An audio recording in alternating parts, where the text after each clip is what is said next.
pero may para siyang, may isa pa siyang branches wherein parang may mga focus sila na ginagawa. For example, dun sa Environmental Management Bureau, mas nakafocus sila sa air pollution and water pollution.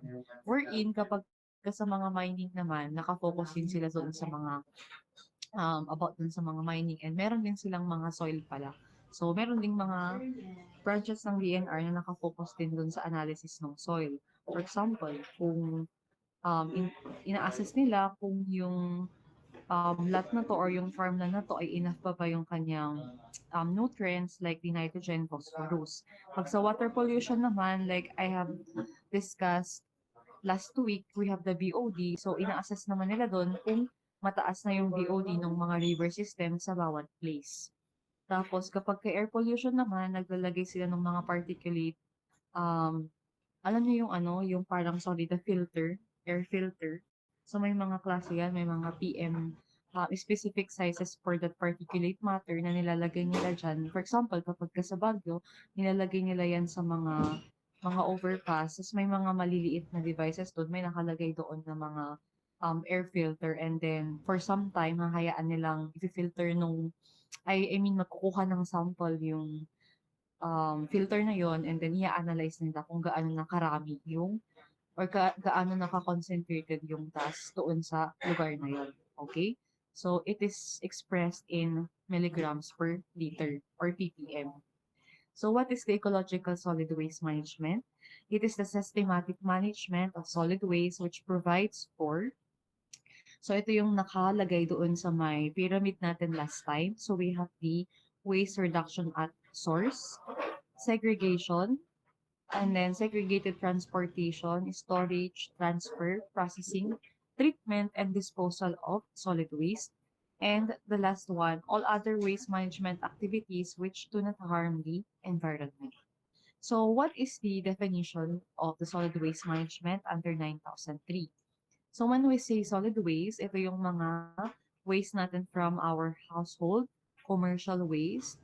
It can also be categorized as the non-hazardous and industrial waste, yung mga street sweepings, construction debris, agricultural waste, and other hazardous and non-toxic solid waste. So anything na waste that is what? That is not in liquid form. Diba? So we have the solid waste. And then under 9003, solid waste shall not include the waste identified. So may mga exemptions pala itong solid waste na to. So we have the waste identified or listed as hazardous waste, either solid, liquid, gaseous, or in semi-solid form, which may cause or contribute to death, serious or incapacitating illness, or acute chronic effect on the health of persons and other organisms. So, examples ng mga to ay we have the refrigerants coming from the refrigerators.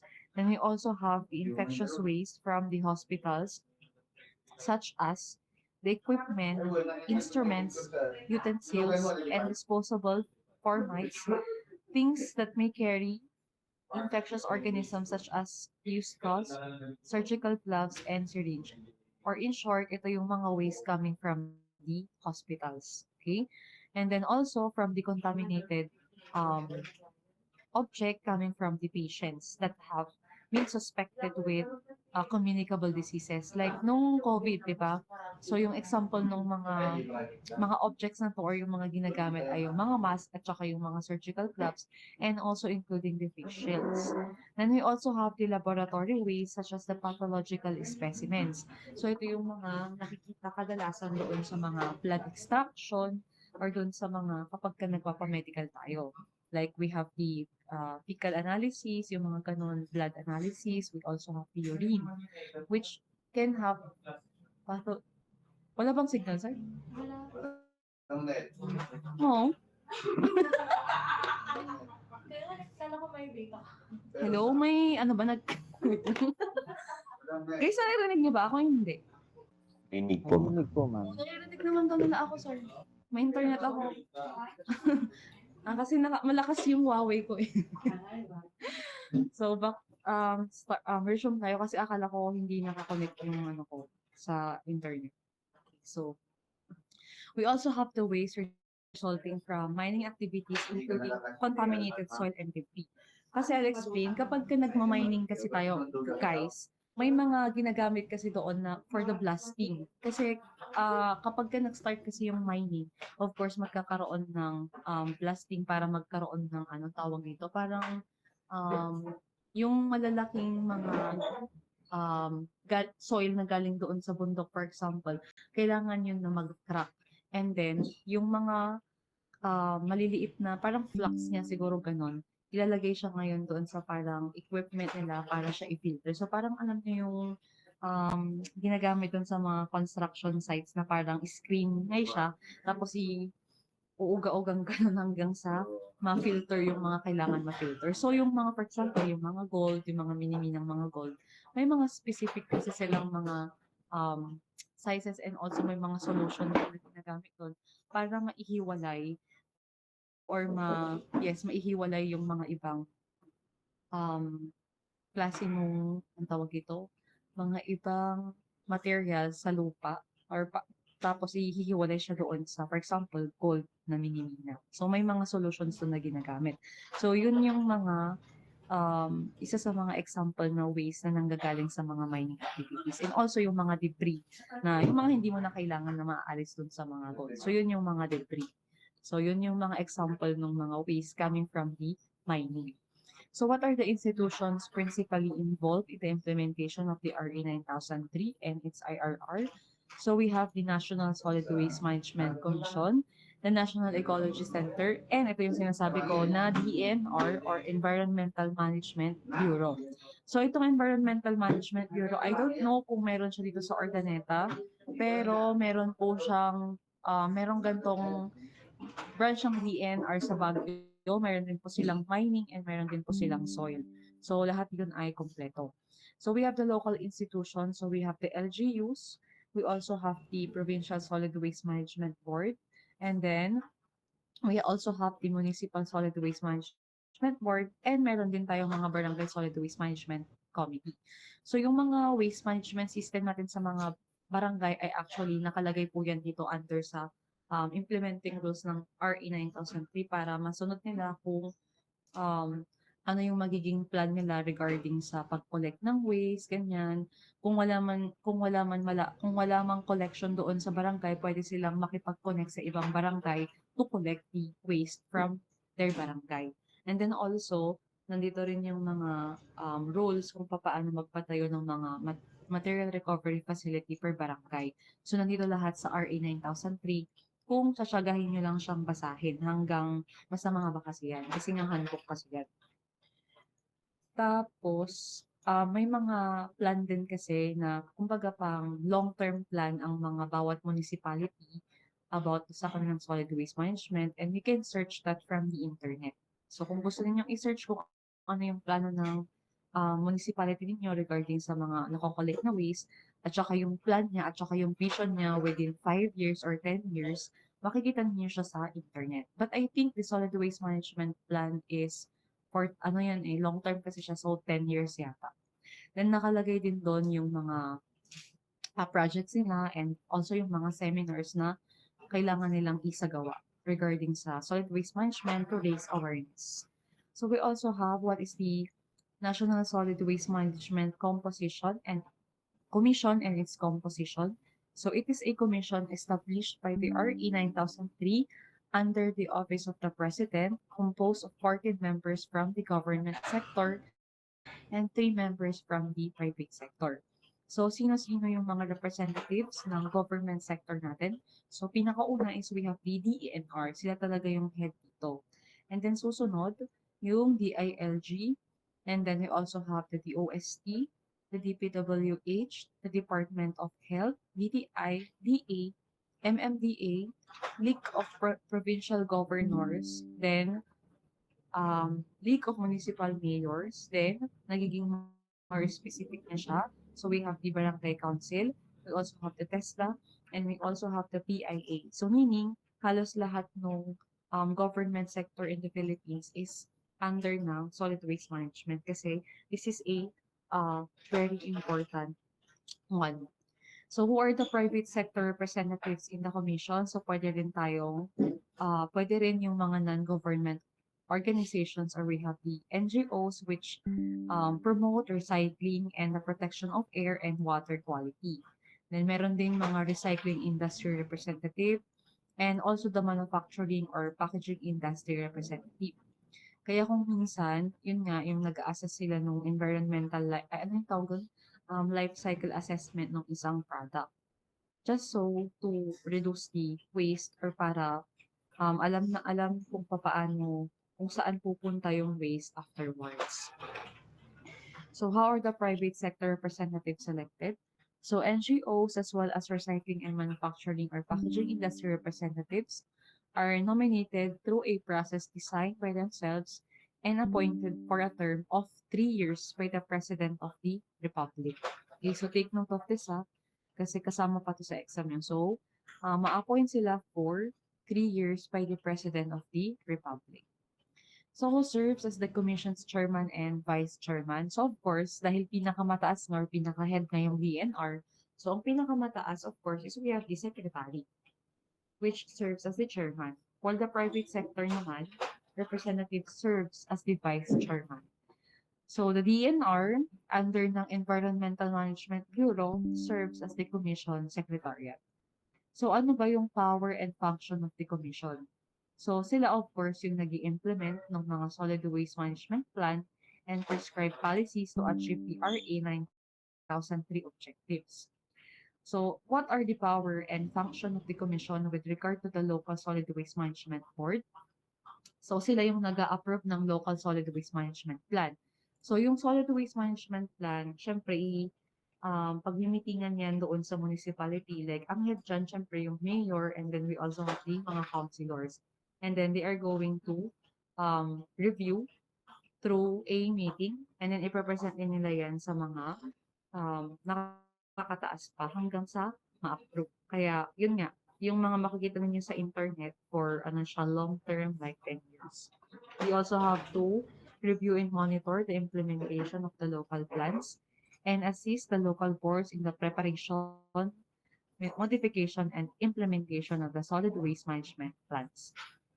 So they will develop a model provincial, city, and municipal solid waste management plan that will establish prototypes of the content and format which provinces, cities, and municipalities may use.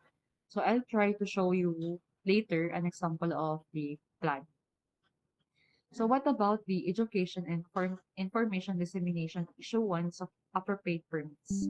So the Commission shall formulate the necessary education, promotion, information, and campaign strategies. Also, it shall develop and prescribe procedures for the issuance of appropriate permits or licenses and clearances. So yung itong course natin na environmental engineering is also under this para ma-raise yung awareness ng mga estudyante regarding sa waste reduction, segregation, and also the transfer and processing of the solid waste management. So what are the some types of assistance that the Commission can provide the LGUs? So ito yung mga ginagawa. So nag-a-adapt tayo ng program to provide technical and other capability building assistance to LGUs in developing and implementing source reduction programs. So we also have the example, meron tayong mga material recovery facility per barangay, and we also have to develop and implement a program to assist LGUs in identifying markets for materials diverted from disposal facilities through reuse, recycling, and composting, as well as other environmental friendly methods. So tinuturuan din yung mga, sa bawat barangay nagsiseminar din sila kung paano mag-compose, mag-recycle, at saka mag-reuse ng mga waste natin. Okay? Then, propose and adopt regulations requiring the source separation, post-separation collection, segregated collection, processing, marketing, and sale of organic and designated recyclable material generated in each LGU. So how can the Commission help small recyclers, local communities, manufacturers of recycled products, and other sectors? So the Commission shall develop safety nets and alternative livelihood programs for those that will be affected, encourage private sector's initiatives, community participation and investments in resource recovery-based livelihood programs for local communities, and encourage all local government agencies and all LGUs to patronize such products. So, syempre, kung magpo-promote po sila ng mga livelihood uh, products or kaya livelihood programs na ang product ay galing sa mga recycled materials or minsan kapag kayong mga compostable materials na ibebenta, of course, they have to support para ipatronize dapat natin yung sariling product to help the community. So what is the National Ecology Center? So it is a center mandated by the RA 9003 to be established under the National Solid Waste Management Commission and headed by the Director of EMP. Tapos meron din tayong, na-breakdown din siya pag may national, meron din po tayong regional. So they are the centers mandated to be established naman at the regional level. So, and they are headed by the corresponding EMB regional directors in their um, ex-officio capacity. So, bawat region kasi class, di ba may mga antin yan, may mga regional directors. So, sila yung kumbaga head ng mga ecology centers natin. So, for example, sa Region 1, sa Region 2, meron. Sa Region 3, 4A, 4B. So, may mga sarili-sarili silang ecology centers para mas magkaroon ng focus at mas ma-implement ng maigi yung solid waste management plan. Then, what role do national and regional ecology centers play in the implementation of 9003? So, they shall provide technical expertise, information, training, and networking services in the implementation of 9003. So, the center shall maintain a multi-sectoral, multidisciplinary pool of experts, including those from the academe, inventors, practicing professionals, business and industry, youth, women, and other concerned sectors who shall be screened according to qualifications set by the Commission. So what are the functions of the itong mga center na ito? So unang-una, they have to train or educate yung mga nasa lower sector nila to integrate the ecological solid waste management. And also, establish and manage a comprehensive solid waste information, database, and dissemination system. Ang example nito ay we have the waste characterization. So, tinuturoan nila dapat per barangay kung paano ika-categorize or ika-characterize yung waste. Ito yung tinatawag natin na WACS. So, yun yung susunod na i-discuss natin. Okay. So, you have to characterize the waste. Kung mapupunta ba siya doon sa anong category ba siya, hazardous ba siya, non-hazardous, and then we also have to take note of the composition, kung saan yung source niya, tapos also kung ilan yung nag-generate ng per household sa population na to, specific sa lugar na yan, parang ganon. So, yun yung ibig sabihin ng waste characterization. Then, yan yung tinuro ko din last time na parang composition, ika-categorize natin yung waste as percent carbon, percent hydrogen, percent oxygen, percent nitrogen, and percent sulfur. So, depende kung anong klaseng characterization yung gusto mo. Meron din naman yung dry, meron din naman yung wet. So, it's up to the sector kung ano yung pipiliin. Then, promote the development of recycling market through the establishment of a national recycling network that will enhance the opportunity for recycling. Then, act as the hub for networking of LGUs, NGOs, industry on voluntary compliance of the RA 9003 pertinent provisions. Then also, they have to provide or facilitate expert assistance in the pilot modeling of SWM facilities, including technologies and techniques for effective management of solid waste.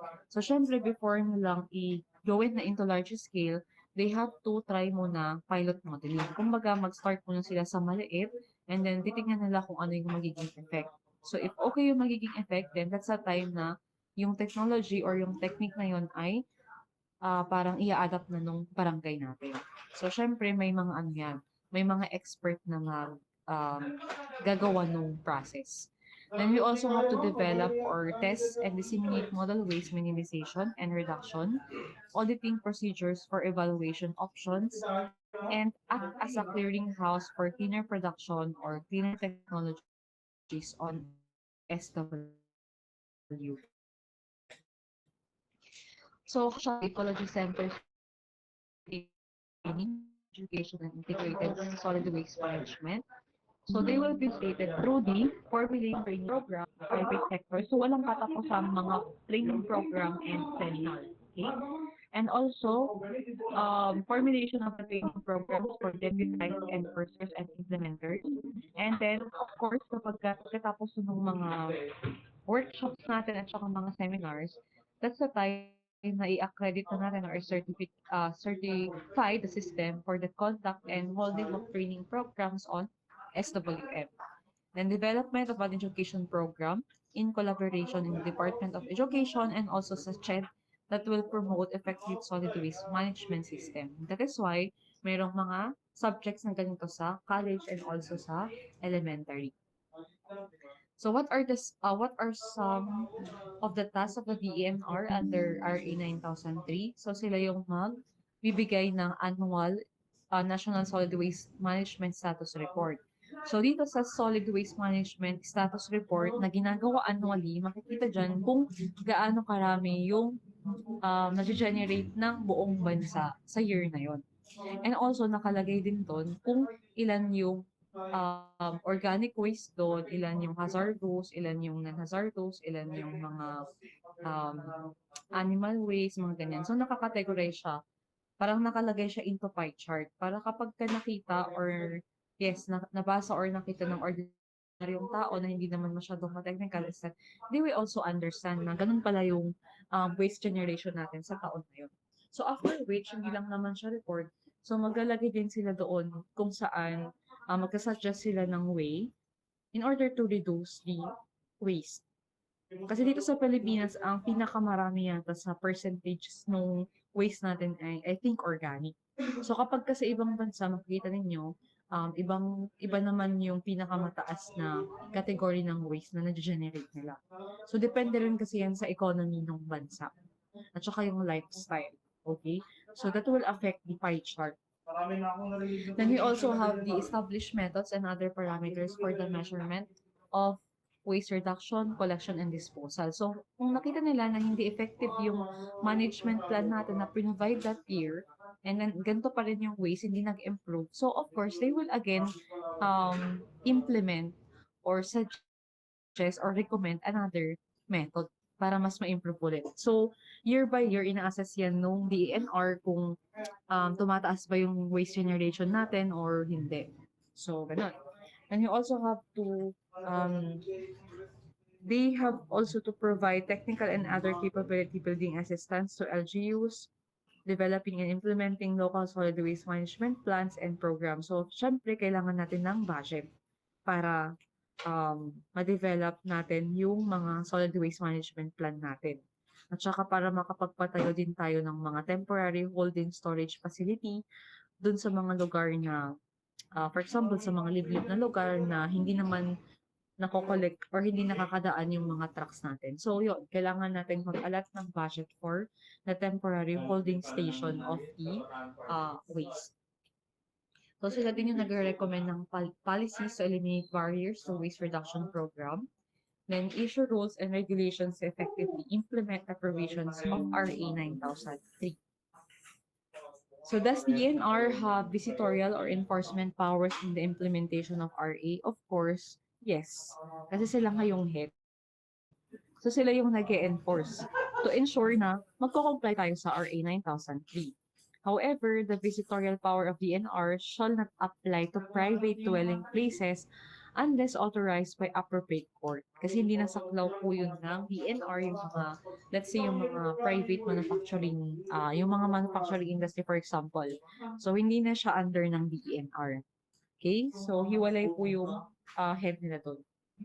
So, can the DNR access and copy the reports and records of the required to be maintained by the facilities, establishments, and the like? under RA 9003? Yes. The DNR shall have access and the right to copy such reports and records in exercise of its visitorial powers.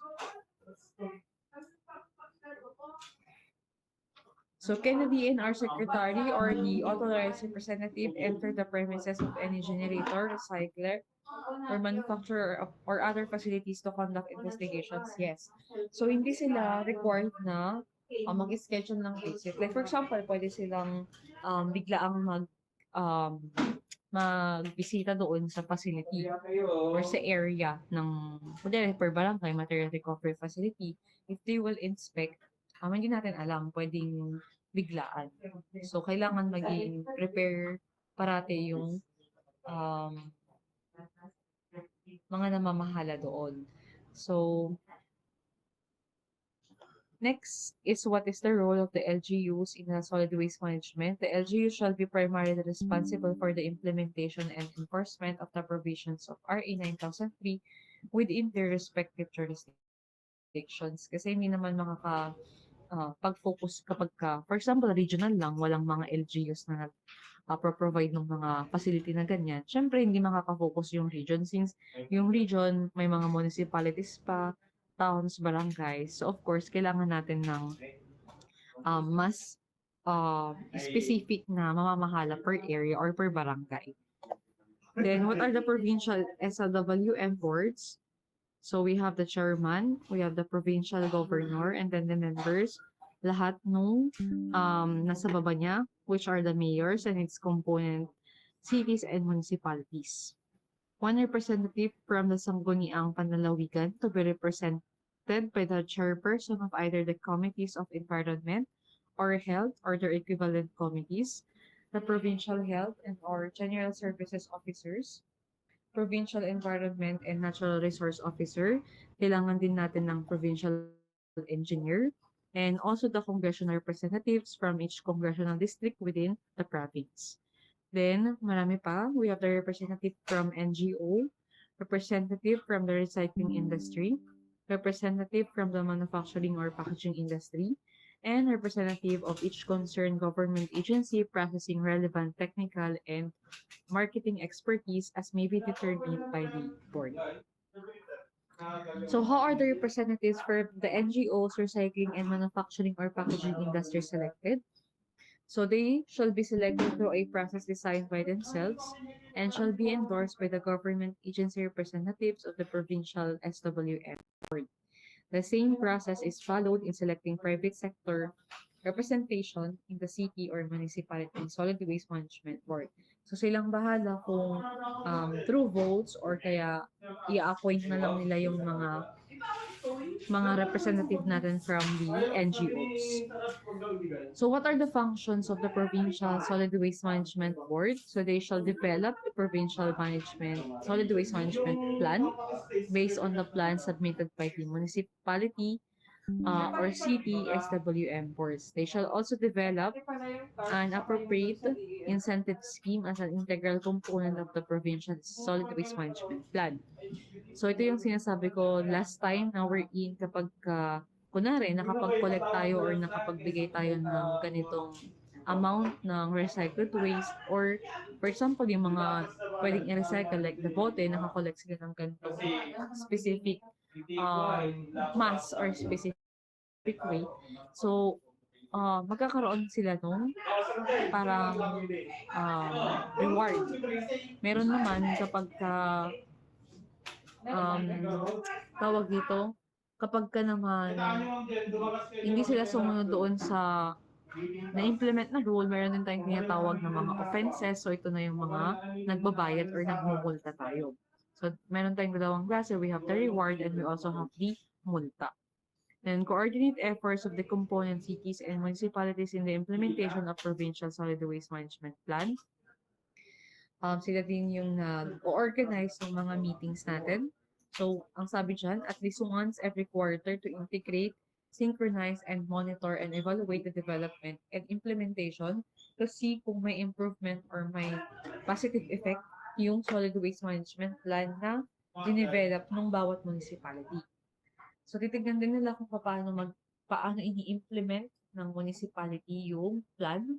And then they also have to review every 2 years or as the need arises the provincial solid waste management plan to ensure its sustainability, viability, effectiveness, and relevance in relation to local and international developments in the field of management of solid waste.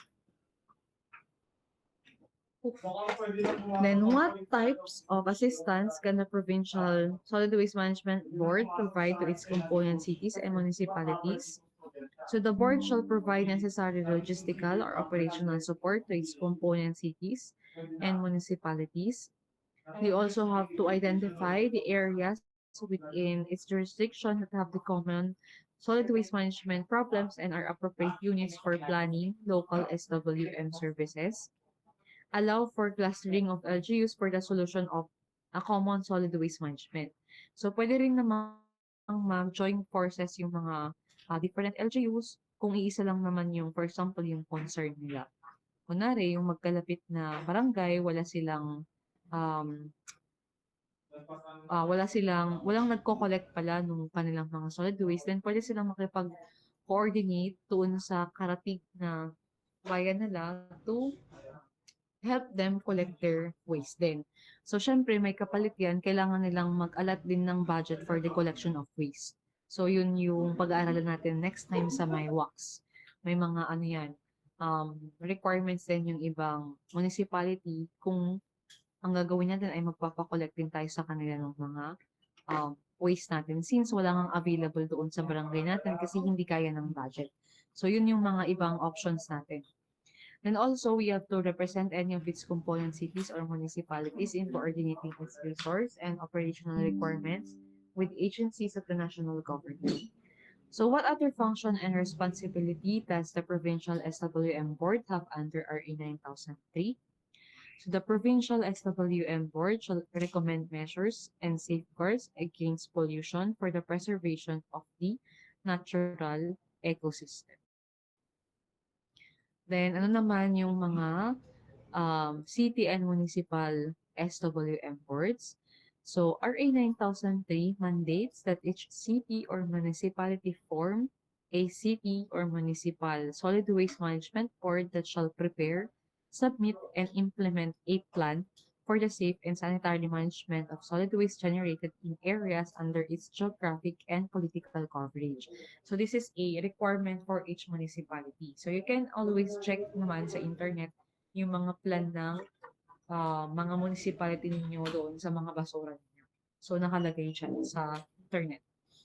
Then, of course, ang chairman natin ay ano ba yung pinakamataas sa municipality? Di syempre, we have the city or the municipal mayor. Then, yung mga members ay binubuo siya ng mga representative ng sangguniang bayan. We can also have the committees on the environment of health. And then, yung president ng Association of Barangay Councils or ito yung mga kapitan na tinatawag natin. Chairperson, ito yung SK president. Then we also have the NGO representative whose main purpose is to promote recycling or protection. So, any representative, then depende doon sa napag-usapan kung i-appoint siya or i-vote siya. So, depende. Then we also have the recycling industry representative coming from the private sector. Then we also have the manufacturing or packaging industry representative and representative of each concerned government agency processing relevant technical and marketing expertise as may be determined by the board. So why is it important na iba't ibang klase ng um, members, iba't ibang klase ng members yung bumubuo ng SWM so that they can raise their concern and then also they can suggest and recommend other plans. And then syempre magkakaroon ng collaboration, then they will come up with a plan. So RA 9003 mandates that cities or municipalities shall form boards responsible for preparing, submitting, and implementing SWM plans. So paulit-ulit lang naman, ano ba yung duties and responsibilities ng board? Of course, they have to plan the long-term management of solid waste, adopt specific revenue generating measures. So, hindi mawawala yung mga, for example, yung mga livelihood project, pwedeng, ito pa lang, mga na-recover natin from the material recovery facility, it can be processed into another reusable material na pwedeng ibenta na makapag-generate ngayon ng income. So, part yun ng plan. Then also, they have to develop the specific mechanics and guidelines for the implementation. So, pag-uusapan nila kung paano i-implement yung plan na yan sa bawat community. So, of course, magkakaroon ng seminar per barangay kung paano nga siya i-implement. And then, sila din yung magbabantay, magmo-monitor, at saka magko-coordinate, makikipag-coordinate sa mga LGUs natin kung ano na yung magiging implementation, and also they have to see the result after a specific time. Then recommend to appropriate local government authorities specific measures, proposals for franchise or field operate transfer agreements with duly recognized institution pursuant to RA 6957 to provide either exclusive or non-exclusive authority for the collection, transfer, storage, processing, recycling, or disposal of solid waste. And then also, na-repeat na rin ito, nire-review po nila every 2 years or as needed the city or municipal solid waste management to ensure its sustainability, viability, effectiveness, and relevance in relation. So, isa siguro sa mga challenge ng solid waste management noon ay um, during the peak ng COVID. Kasi diba during the peak ng COVID, mayroon tayong mga na-generate ng waste like the face mask, the face shield, and also yung mga gown, gloves, mga ganon. So, yun yung isa sa mga naging challenge regarding sa SWM last time. Way back 2020 hanggang mga 2022. So, that's, yun, yung isa sa mga kailangan na gawin or kailangan nilang i-review since nagkaroon nga ng crisis na ganun. And what types of assistance can the city or municipal solid waste management board provide to its component barangay? Adopt measures to promote. So, paulit-ulit lang naman actually itong mga nakalagay dito. So, try nating tignan yung week lang. Mas specific na ano. Ito. So, i-highlight ko lang guys, kahit hanggang page ano lang yung reviewin ninyo, hanggang sa page, wait.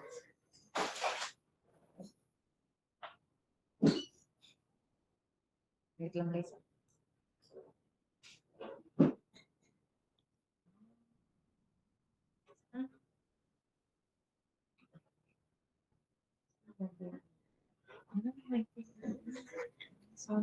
Sorry. Just, nakachismis na ako. Wait lang. So, siguro, ang i-review ninyo, hindi naman ninyo kailangang i-memorize lahat to, but of course, you have to understand, kailangan ng reading comprehension dito. So, hanggang page 26. So, ito yung sinasabi ko na waste characterization or the WACS. So, may subject na ganito basta may specific subject na ganito kapag may yung course mo ay about sa environmental. Chuchu. So, start tayo sana ako wait lang. Ito. So, what will the waste characterization component contain? So, it will contain, ito yung sinasabi ko kanina, information on the kinds and volume of materials which make up the solid waste management, solid waste generated within the jurisdiction of the LGU.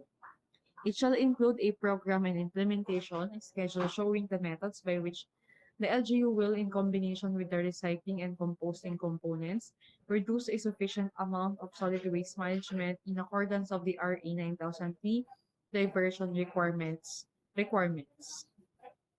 So the source reduction component shall describe unang-una, paano natin ma-reduce yung volume ng solid waste generated at the source. So, ang isa kong example last time, in order to reduce the solid waste generation is that kung iinom kayo guys ng mga, for example yung mga gatas galing doon sa mga karton, ganun. Kung pwede niyo siyang i-flatten before niyo siyang i-dispose, then please do so.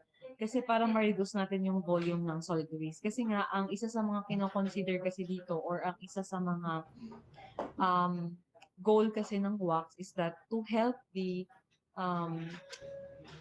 sector para makapag-design ng tamang volume or tamang size kasi ng temporary holding station natin. So, syempre, kung masyadong mataas yung volume ng waste generation natin, it will also need larger volume para sa holding station natin. That is why it is very important to reduce the volume of the solid waste generated at the source. Kaya minsan, meron tayong mga grinder, yung mga ganon, na before natin silang ilagay doon sa area na yun, is that we have to um, break down the waste into pieces para ma-reduce natin yung kanyang volume.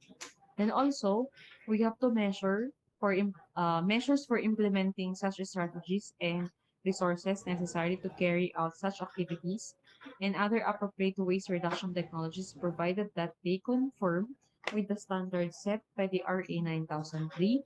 And also, may mga gumagawa na rin ng mga study na ganito. For example, dito sa Pangasinan State University, you can actually um, have a study regarding sa waste characterization.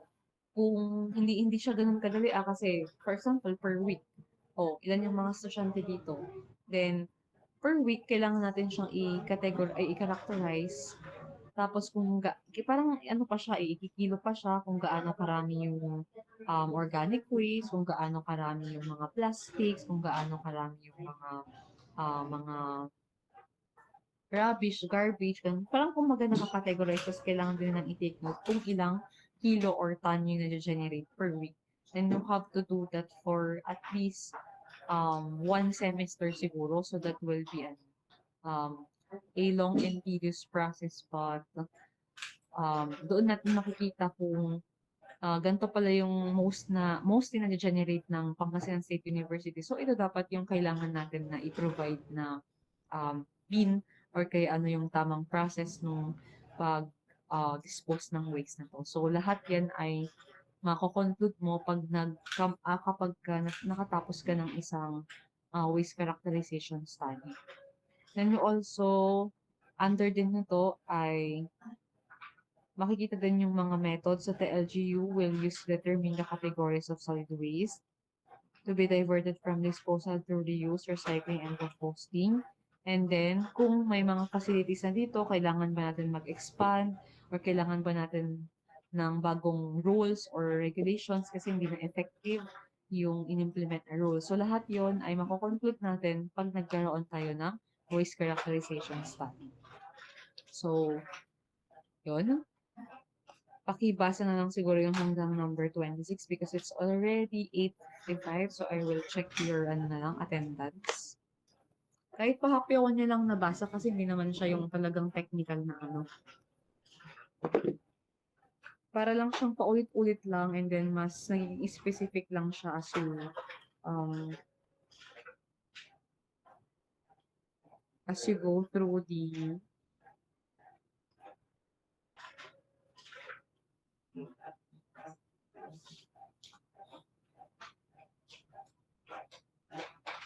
saglit lang, i-open ko lang yung attendance sheet.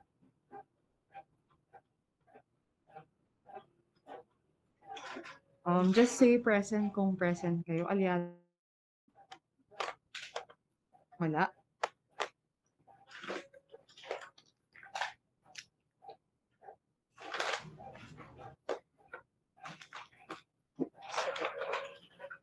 Wala akong present.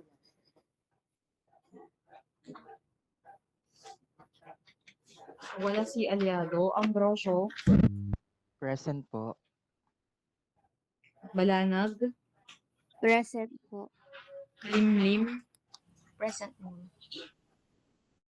Carbonel. Present po, ma'am. Carlos. Present po, ma'am. Castro Angelica. Present po, ma'am. Castro Fredeline. Present po. Cole. Ma'am, present siya pero wala siyang mic, ma'am. Magkasama ba kayo? Ma'am, chinat niya po sa akin. Makinat ka niya. De La Cruz. Carlos.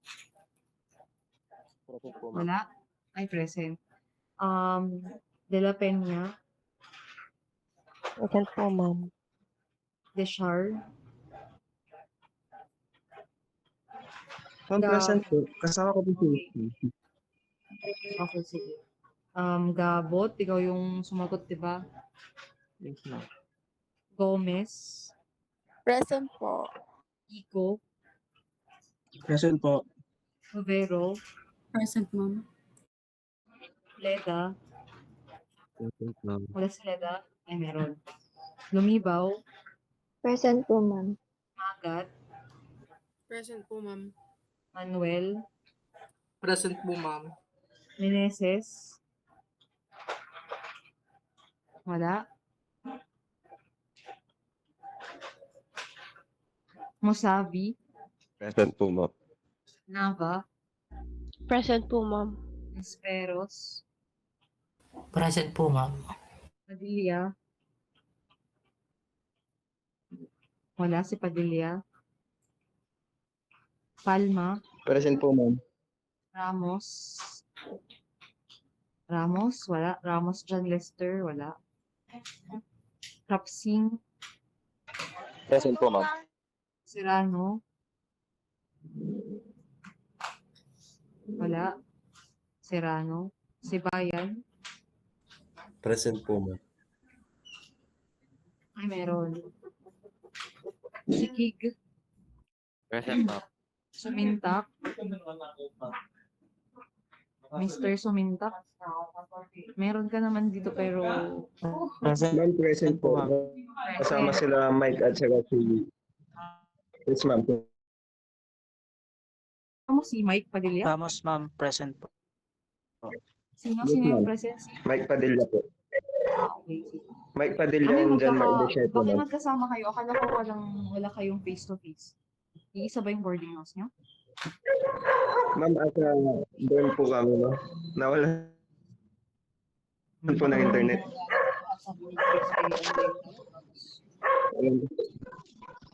Ma'am Ramos lang. po. Si Ramos, okay, meron. Joaquin Serrano, si Bayan, si Pagarino. Si Pagarino, wala pa din. Present po, ma'am. Present po, Meron ma'am. na. So, how about your, ang tawag dito? Homework pala. May papasa ko sana sa face-to-face class pero hindi ko na. Laging sana na lang pakipasa na ASAP kasi ang dami mo ng excuse actually. So, last is way of the Villano. Present Villano? po, ma'am. Okay, so as I have, Hindi po ako natawag, ma'am. Palma. sino si? Tawag kita kanina. Pati tumbok po. We, wala namang tombok dito sa listahan. Saglit lang. Tombok? Late ba kayong nag-enroll ng invite or hindi?